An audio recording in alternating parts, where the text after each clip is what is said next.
शिवसेनेचे जिल्हाध्यक्ष भाऊसाहेब घुगे यांच्या नेतृत्वाखाली आमदार अर्जुन खोतकर आणि नारायण कुचे यांचा नागरी सत्कार संपन्न झाला। अर्जुन खोतकर यांच्या वाढदिवसानिमित्त शिवसेनेच्या वतीनं बांधकाम कामगारांना संसारोपयोगी साहित्य आणि सेफ्टी किट वाटप प्रदान करण्यात आलं।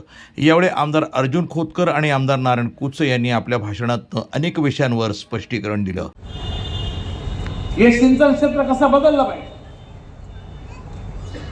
मला आठवतं की नारायणराव योजनेमध्ये अत्यंत बहादर माणूस,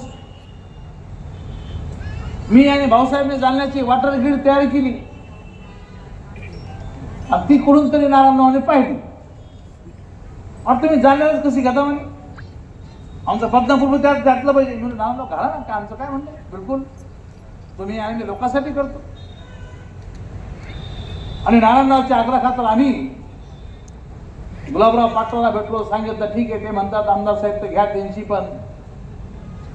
आणि त्यांच्या नेतृत्वामध्ये आणि आमच्या नेतृत्वामध्ये बदनापूर आणि जालना या मतदारसंघातलं एकही गाव वॉटर ग्रीडला वाडी ताना आम्ही या ठिकाणी जोडणार आहोत। गावागावात पाणी, गोदावरीचं जायकवाडीचं धरणाचं पाणी नारायणराव यांच्या नेतृत्वामध्ये तुम्हाला या ठिकाणी देणार आहोत।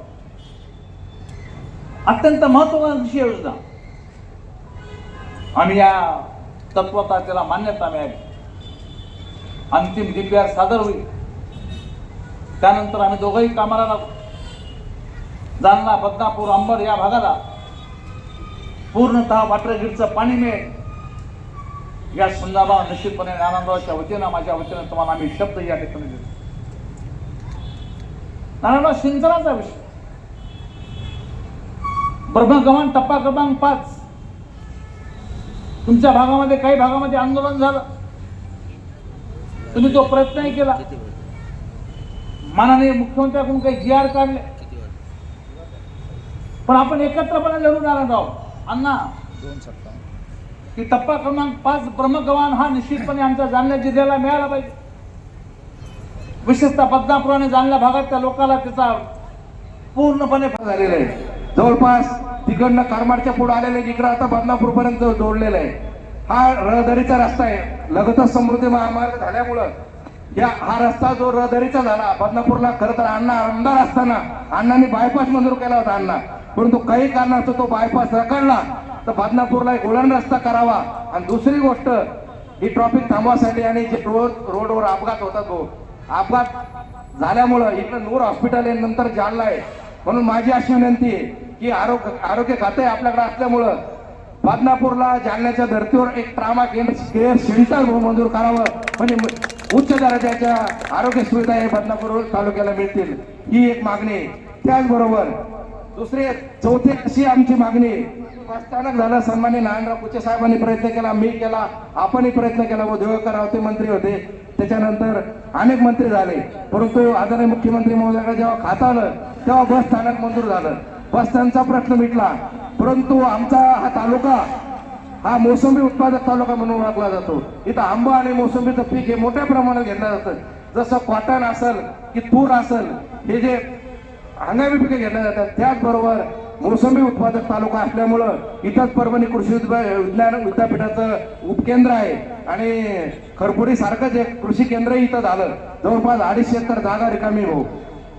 फळ प्रक्रिया उद्योग, या फळावर प्रक्रिया झाली पाहिजे, मोसंबीवर आंब्यावर प्रक्रिया झाली पाहिजे, इथला आंबा एक्सपोर्ट झाला पाहिजे, या शेतकऱ्यांना दिलासा मिळाला पाहिजे, म्हणून एक कृषी प्रक्रिया व फळ प्रक्रिया उद्योग मोठा इथं उभा करावा, ही एक आमची मागणी आहे। आणि त्याचबरोबर या अशा अनेक मागण्या, मी किती मागण्या करू शकतो, परंतु नेत्यांना बोलणं असल्यामुळं पहिलाच कार्यक्रम आहे, नंतर बार भाऊंना बोलायचं, एकाच याच्यात सगळ्या मागण्या कशा मंजूर करून घ्यायच्या। म्हणून आमचा जो खेळाडूचा तालुका आहे, अकोला हे जे गाव आहे लगतचं, हे कबड्डीचं पार्टी झोपून देत नाही, थांबून देत नाही आणि थकून देत नाही। थोडं थकायला लागलं फोन येतो, तर आराम चालला ना आमचे संघटन मंत्री, नाही ना सर हा जरा कार्यक्रम काही बंद आहे ना, म्हणजे लगेच फेसबुक आणि ते आमचे पार्टी लगेच पार्टी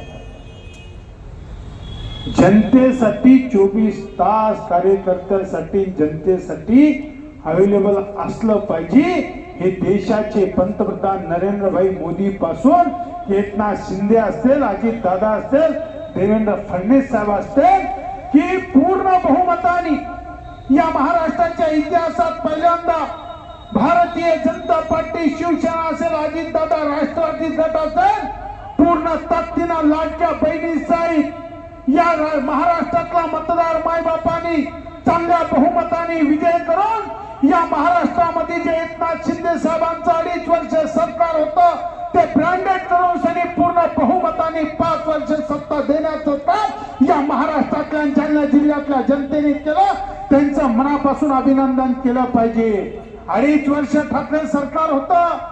ठाकरे सरकारच्या काळातला योजना आणि एकनाथजी शिंदे साहेब असतील, उपमुख्यमंत्रीच्या काळातले देवेंद्रजी असतील, उपमुख्यमंत्री अजित दादा असतील, त्यांच्या योजना बघा ना आताची योजना बघा.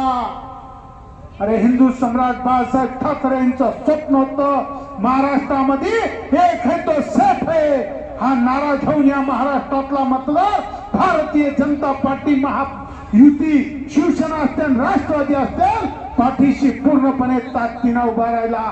म्हणून आपले 230 आमदार महाराष्ट्रामध्ये निवडून आले आणि त्यात 5 आमदार आमचे आपले. ही कार्यकर्त्याची ताकद आहे, ही मतदाराची विश्वासार्हता आहे.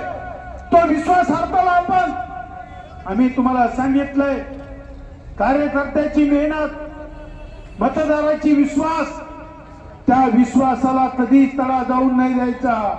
पण निवडणुका नारायण तुझी झाली, अर्जुन भाऊची झाली, मुख्यमंत्री झाली, लोकसभेची झाली. पाहता निवडणूक कार्यकर्त्याची.